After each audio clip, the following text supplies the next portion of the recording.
Here we go. Hi, everyone. As you've already been a little bit introduced by Marge, I'm Asya, and I am the GTA program coordinator at Jack.org. I've really enjoyed listening to all of your responses to that question because I think as many of you have noted, it's loaded, it's a complicated question. There's a lot of angles that you can go about it. And I think it's really intricately connected to what we do at Jack.org. So I'll take the time to talk a little bit about what Jack.org does, and then I'll jump into my answer to that question and how it relates to also my experiences as well. So Jack.org, it's a youth mental health advocacy organization. So as many of you have noted, mental health is a huge concern for our youth in the modern world. There's so many things that they're kind of dealing with at the same time. They're dealing with issues that they might not even be like immediately connected to, because they're seeing the way the world is impacted by things like climate change all over the world, like different wars and different things that are happening all over the place that are affecting the way that they can kind of easily go through life. And also the pressures, I think I can't remember who it was, but someone mentioned the pressures on even grades as well. There's a lot more issues kind of that are being dealt with all at the same time.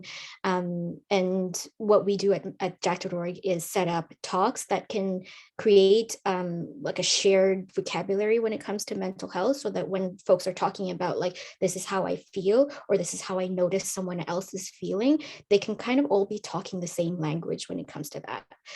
They're using the same terms. They're speaking about the context that's respectful, in a way that's respectful, and like many of you have mentioned, compassionate as well. And we're trying to teach them the tools that they can be using in order to kind of know what to do when they're faced with a situation where their friend is maybe going through something really severe. A lot of folks might not really know what to do or what to say, but using these tools, they'll know what to say, what to do, and who to reach out to if they need further help. That's also the other thing. We don't want to burden them with thinking like, now you've gone through a talk, you're a therapist, so you can deal with all of this. It's really just about like really basic tools that they can use to help one another and themselves, and then reach out to further help if they need it.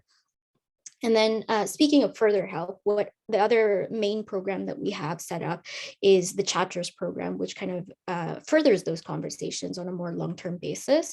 So we have hundreds of chapters across the country. In my particular region, dozens of chapters all over the GTA, in high schools and in universities and colleges.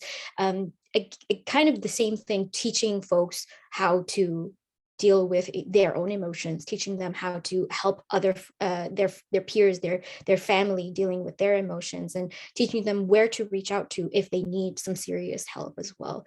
And a lot of chapters do this through setting up like it's social kind of events, maybe very even similar to this kind of meeting, where they feel a little bit more comfortable talking about mental health issues, because sometimes that's as much as a lot of folks need, is just a space. And this is, again, something that a lot of other people in this room have mentioned, just creating that space for people to say how they feel and what they would like out of their community, out of their school, out of their teachers, and different things like that. So that's the main crux of the chapters program. And then the last sort of flagship program that we have is the summits program, and that happens throughout the year in different times. For example, you might know, some of you might have been let know that there's an Ontario summit coming up at the end of next month that will put together dozens of youth across the province to, again, talk about how they can use these tools that they're learning to put into action what they think their mental health landscape within the province should look like. And they take that back to their communities as well, their individual communities. And then national summit and lots of other summits that happen in different regions across the country too. So that's my sort of cliff notes about what Jack.org is and what we do. And then the way I think this connects really well to the question, and also my experience, is kind of, I'll be echoing a lot of what other folks have said. it's a very complicated question that is really hard to answer in a yes or no, like it's harder or it's easier. And I might be coming from a very similar context as Mohi, because I think I am also one of the younger people in this room, might even be the age of some of your grandkids. But most of what I know from previous generations, of course, will have to be from studies and anecdotes that I know from folks who are older than me. But I think the nuances here are best described by the phrase double-edged sword, because a lot of this access, a lot of this, accessibility on a global scale to knowledge and information and connectivity and all of this stuff, it's a great tool, and it's a fantastic tool for a lot of things. But as a double-edged sword, it also has a lot of responsibility, and it takes away from folks' ability to be a child, essentially. As for young kids, thinking about like the freedom of I had written notes. I'm just trying to see who said what, and I can't even remember because there were so many things that everyone said, which is amazing. But someone had mentioned like the freedom of being able to sort of go outside and be a kid and like have the freedom.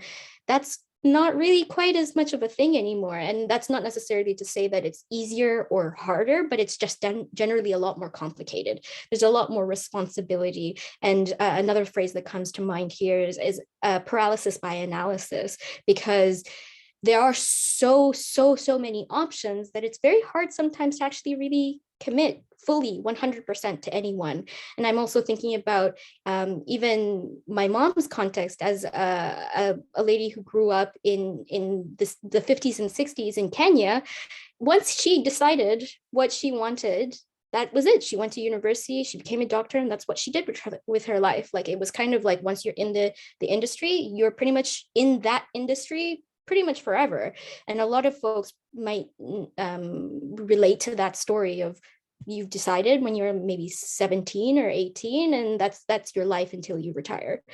That's not quite as common for young people because there are so many options. I can even speak from my own experience. I went to university for computer science for a couple of years. And then while I was in school, I decided this is really not at all what I want to be doing with my life. I had to switch programs, and it was very stressful. I had to do quite a lot more to cram it into the last few years that I had left. And I graduated with a political science degree, just completely different, opposite sides of the spectrum completely. But I'm thinking about so many other youth that have gone through that, and the weight of having to decide right now what you're going to do for the rest of your life, when you have so much knowledge, so many options, so many people that you've talked to that maybe was not really an option when in previous generations. You couldn't necessarily talk to, like, someone who went to school in England at the same time as you. It was not really quite an option, except maybe for pen pals. But yeah, I think that's where it gets just really complicated. And I had written some other notes kind of agreeing with some of the other things that folks had said, that financial stability is also a huge thing, that sometimes thinking about starting a family, thinking about buying a home seems so distant for our generation than it was for previous generations, because it's just not as easy to get there. Even media portrayals of people interacting with the concept of work, it's not quite as solid. There's a gig economy now where folks, even with full-time jobs, might be doing other things on the side, might be trying to make money off of art or music or different things, just to kind of like add a little bit more flavor into their life, and also influx of cash that they might not have had with the job that they went into. And it's just a lot more things to deal with. And this is where the chapter programs in particular can come in to provide that information. There's a lot of freedom with the chapter program that the youth have to kind of decide what their community needs most. And if they decide financial literacy is what we need most, we don't know what we're doing with that, and we'd like to know more, then we help them set up a financial literacy workshop, or they go to a financial literacy organization and try to communicate with them to get more information. And if their issue is more about like there's still so much stigma in this community, or there's a lot of cynicism about mental health, we start to support them in creating those really safe spaces to communicate and to have a sense of society within their school, within their university or college, to feel comfortable talking about mental health, so that they don't feel like, okay, well, who can I talk to if I'm ever feeling really, really stressed?